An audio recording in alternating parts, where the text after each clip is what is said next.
Ladies and gentlemen, welcome back to Driven Wyld. Today we are talking about they were okay letting this person come to my house. Instacart tells woman to ignore her driver's shocking red flags.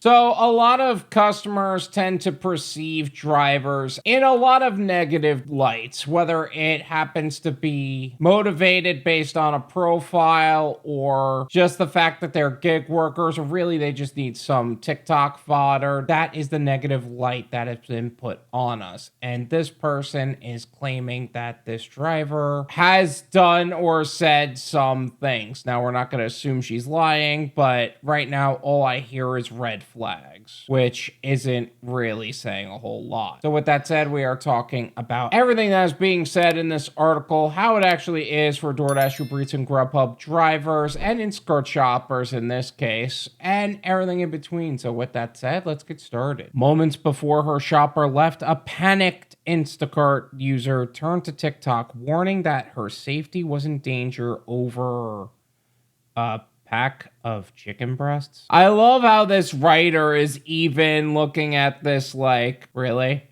A pack of chicken breasts? Of all things. So if I turn up dead, I'm telling you right now, Casey did it, and I will explain. I'm going to leave our TikTok as well as her profile in the description so you can develop your own opinions on the subject. Like, I love how the writer acknowledged the 1,500 likes, but didn't want to acknowledge the 100,000 plus views. Like, come on. The things you do for content, huh? I placed an order on Instacart for a pack of chicken breasts, like literally nothing. I would have just gone and gotten it, but I wasn't feeling well. So then I get a DM from the driver like 30 minutes later. Like 30 minutes later saying that she lost her shopper card or whatever, and she has to pay for it with her own money.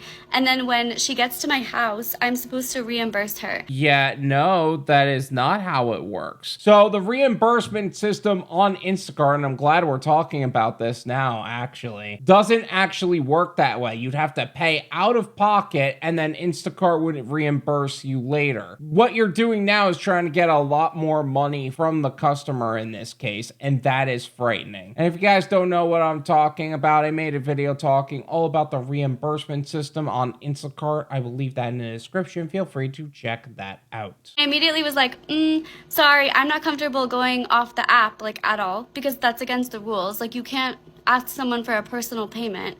So I texted her back saying I was not comfortable with that, and then I called customer service. First off, that is so much more than beyond against the rules. That's straight fraud. Second, like, if there's any company that has like horrendous customer service, it is Instacart. Like, all these gig apps have pretty shitty support systems between customer sides and driver sides, but this one is special. So the guy on the customer service, he was actually really nice, but he told me that my order would be delayed by like 3 hours if he sent a new driver. So I was like, okay, that's kind of weird, but like, because originally it only was supposed to take 40 minutes total. So I don't know why it would take another 3 hours to get a new driver. A 3-hour delay for a replacement shopper, or lose money because the shopper you have is trying to scam you. I mean, I would take the 3-hour delay. Honestly, that's me personally. Or I would just go get it myself. That is really my first pick. So then he tells me that she's had multiple reports and bad reviews for her behavior.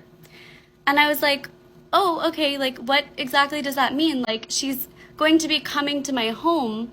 Like, I don't want her coming here and like confronting me or trying to like talk to me about this. Is usually not how Instacart operates at all, and I am shocked that that's their response. This seems way worse and over the top, even for a lot of these gig companies. And he was like, that shouldn't happen, but like, if it does happen, just call back and we'll, go through support again. Yeah, because you're so helpful this time. Why would you expect me to go through you after an incident as opposed to doing it before, even though this is a legitimate incident that took place? It sounds more like she doesn't feel like doing her job and she's doing everything in her power to not do so. He didn't really explain to me like why they were okay with letting this person like come to my house.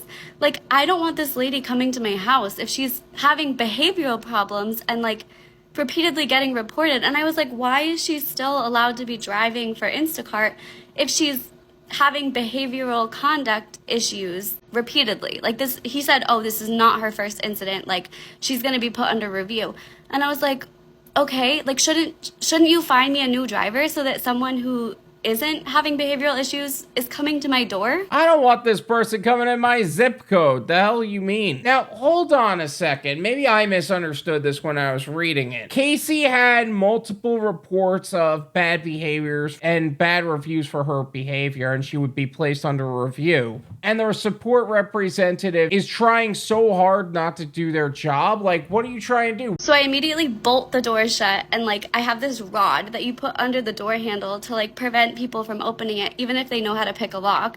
So I put that on, and this lady is literally coming up to my house. Like, it just showed that she got to the parking lot. And I'm like, I'm having like anxiety because I'm like, what if she tries to like talk to me? What if she demands payment from me? Like, I'm gonna just have her leave it at the door.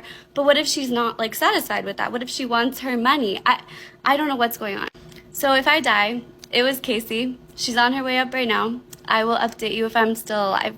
This is definitely 1,000 times staged. Like, the customer support agent wouldn't tell you that the shopper was reported multiple times. Sure, the shopper can pull some sort of scam and try to get more money from a reimbursement, but those shoppers don't happen often enough to be a worry. And this is just sad. This is definitely for the TikTok. This is definitely for the views. I hope it was worth it. She's not alone. There's a lengthy history of Instacart shoppers engaging inappropriately towards their customers. In 2023, the Daily Dot previously covered a disabled customer who said multiple shoppers verbally abused her while others outright refused her order. This past year, a male shopper in South Carolina sent sexually explicit images to his female customers, while a North Carolina user said her shopper threatened her to over refunded purchases. Especially for female customers, abusive and harassing behavior is uncommon on delivery apps. Especially for female customers, abusive and harassing behavior is not uncommon on delivery apps. Sure, there are some shady characters out there, but keep in mind, a lot of these news sources are really looking for clickbait. Like, one of those videos that they're referring to is just text on a screen, and there's literally no other point to say otherwise, but I'll tell you what, it gets a lot of views. And not to mention, that account isn't even available anymore, but let's say there is validity to all of this. These are the kind of shoppers that usually make us look bad. These are the stories that go out, and then suddenly those images end up on us. It doesn't matter if it's true. It doesn't matter if it's not true. It is what ends up on us. And it affects our ability to work with quality customers too. Oh, suddenly disabled customers won't use Instacart because apparently we're verbally abusive. And I'll tell you what, any sort of customer that says something about sexual harassment, I almost can't believe anymore because it happens that frequently to where somebody says it's happening. That's not even just a gig worker thing. That's a thing in general. A lot of the times, a lot of these things are blown so far out of proportion, it's just eye-rolling. Luckily for Hallieelanaa, Casey didn't pose any physical danger face-to-face. In an update, Hallieelanaa said that Casey dropped off the food without asking for any payment. Instacart also reached out directly to Hallieelanaa in a comment on our video, offering to review her order and stressing that the company prioritizes safety and security for our community members. Which is typical Instacart speak for, please don't sue us. We want to maintain our image. And the point about Casey dropped off the food without asking for any payment, there may have been a level of confusion initially. There's not a lot of people that understand the whole reimbursement system on Instacart. That's why I made that video. That's why it's in the description. But yeah, that's a thing. And no, Hallieelanaa won't have any more anxiety attacks over deliveries from Casey. The company has prevented her from ever shopping for the TikTok user again. Yeah, that's another thing that Instacart does. They can actually make sure without actually deactivating you that you can't accept her orders anymore, which is actually pretty cool. I like the idea of being able to block a customer and a customer being able to block you. That's always a good safety feature in my opinion. But yeah, I'm alive. Hallieelanaa said in her follow-up post, Casey did not have to go to jail. You know what else your follow-up post has? Another 16K views. But the things you do for content, huh? In my opinion, it's worth what you pay for it. None of you paying me?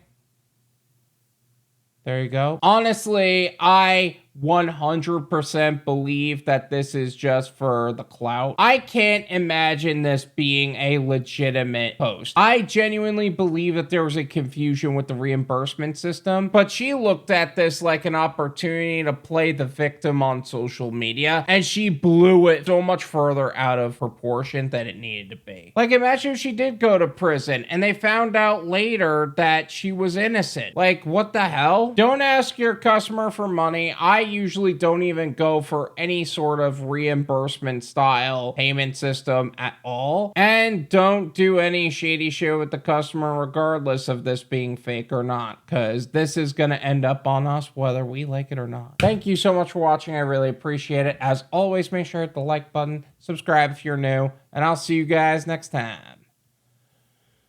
Peace.